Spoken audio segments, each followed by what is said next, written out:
मावच्या घरी. नंतर मी आली आयुषला भेटायला. आले मावच्या घरी. हा आयुष आहे मावशीचा पोरगा. कॅमेरा बघितलं की डायरेक्ट चुप छुटी चप.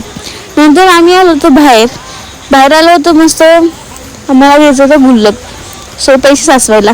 मी डायरेक्ट आता हा गुल्लक मी पुढच्या इयरला खोलणार. नंतर गुल्लक वगैरे घेतला आणि तर खूप मस्त असं झाडं वगैरे होते, रोपं छोटी छोटी. तर मग म्हटलं आता तर नाही घेऊन जाणार, मी आमच्या इकडेच घेईल.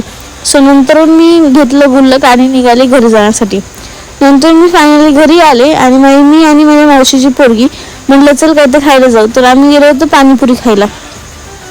नंतर मी पाणीपुरी वगैरे खाल्ली. नंतर आलो आम्ही घरी आणि फायनली बर्थडे वगैरे केक, मावशीच्या पोरीचा बर्थडे होता. केक कट केला. मी डायरेक्ट झोपी गेले. नंतर उजळला दुसरा दिवस. मी आणि माझा भाऊ निघालो घरी जाण्यासाठी. नंतर बस होती 9:05ला. आम्ही पोचलो होतो 9:15 9:15 पर्यंत. नंतर